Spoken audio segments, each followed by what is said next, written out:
Halfway C with the Maypole album review. Let's chat about it. Hey friends, what's going on? John here from What's Spinning here tonight to chat about this latest album from Miss Nandi Rose Plunkett, one of the most interesting names in modern art pop and chamber pop, and someone that I have been following since her early days, the Kotekon album, which I thought was pretty decent little chamber pop record. Her vocals, they've always been very angelic, very pure, and I always enjoyed that, but very clearly on her debut, she was still kind of searching for her niche, her sound. And she was very clearly still looking for that sound with her follow-up, Probable Depths, which honestly I was not really a fan of at all.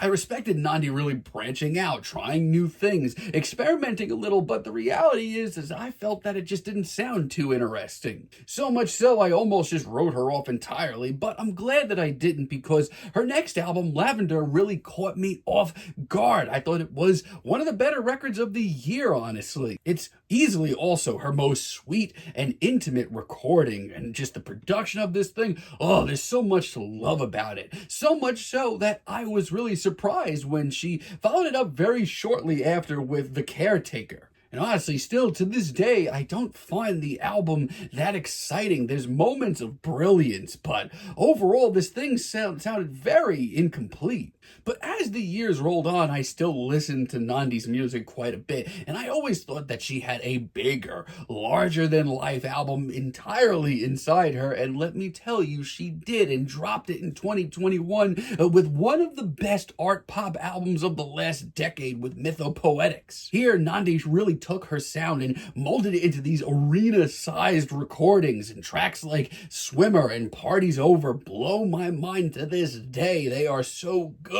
Now, earlier this year, she did drop the Ephemeral Being EP, which I thought was pretty good. A couple of those songs ended up here as well, but this album came out of nowhere for the most part, only with a few days notice, and let's chat about it. Now, let's cut right to the point. This is Nandi's biggest album as far as density, and as far as timeline goes, it's 17 tracks and almost an hour long, just about, and that's not a bad thing. There's actually a lot of really great material here, like Fog Winter, Balsam, Jade, that kicks this album off. This is just where I wanted to hear Nandi. For one, this track is just so slow paced, and I love the way that Nandi just very carefully, very intricately lets this track grow. And she's a master of that because this track has such a mystique and wonder to it that I'm just sitting here getting the chills just thinking about it. It just feels like home for me, and Nandi's vocals are always so inviting. Also, the choral vocals backing her up, my god, what an intro. Really awesome stuff. Collect Color I also really love.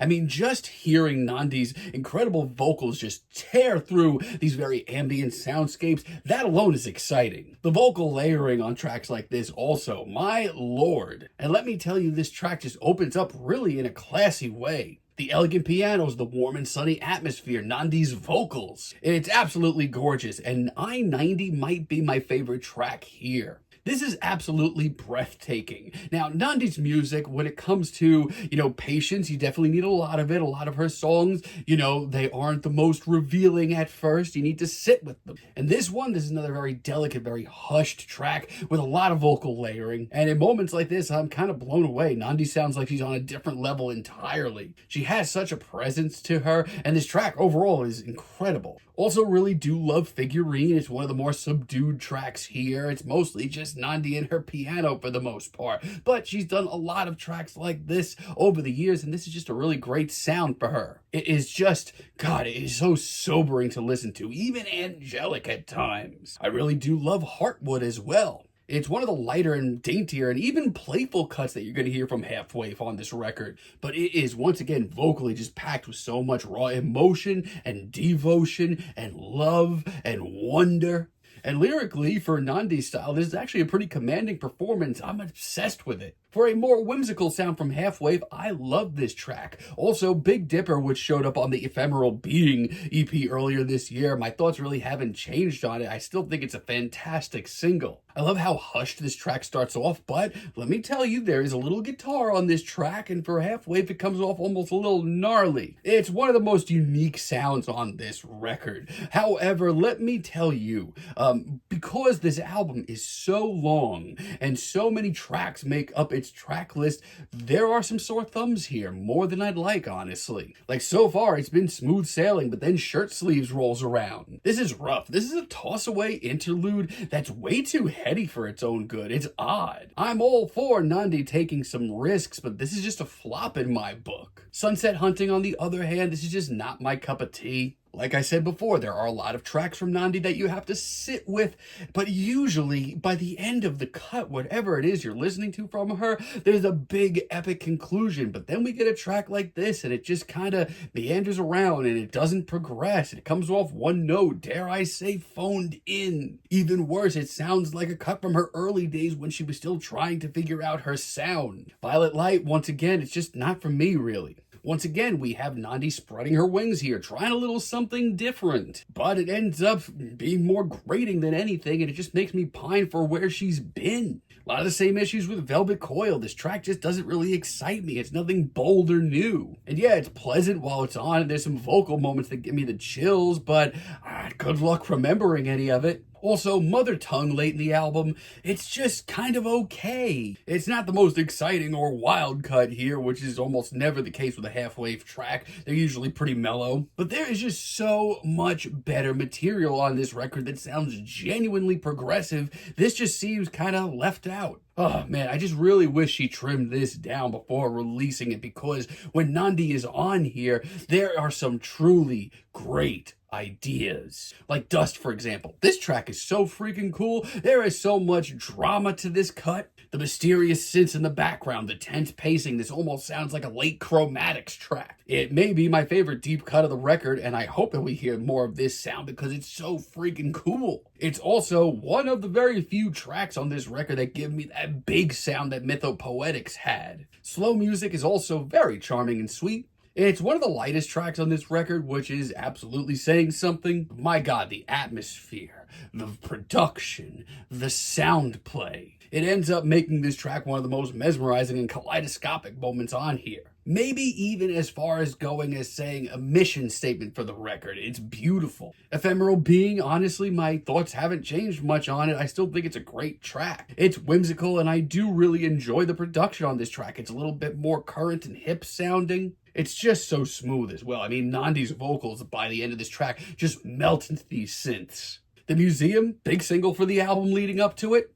And it definitely took me a few listens, but I do enjoy this track. It's very warm. It's got a sunset glow to it. It moves along gracefully like some beautiful dance. And it may not be as sonically impressive as other cuts on this record, but my God, from a sheer beauty stance, it's amazing. A lot of the same thoughts on King of Tides as well. I mean, let me tell you, Nandi has a formula, but when it comes together in the right way, it's like an out-of-body experience for me. This is one of the most surreal and subdued tracks here. And with every instrumental added, it just gets cooler and cooler, especially that strummed guitar. That is just really classy. And by the finale, this track is pretty epic. And March Grass as a finale, hell yes. This is the kind of risk that I want to hear from Nandi. This is what I want to hear more of. It starts out as you'd expect, very hushed, very quiet, very intimate, but this track is 6 minutes long. The pacing here, the drama, the pounding drums, hell yes. Like, I hear this, a 6-minute cut from Halfway where Nandi is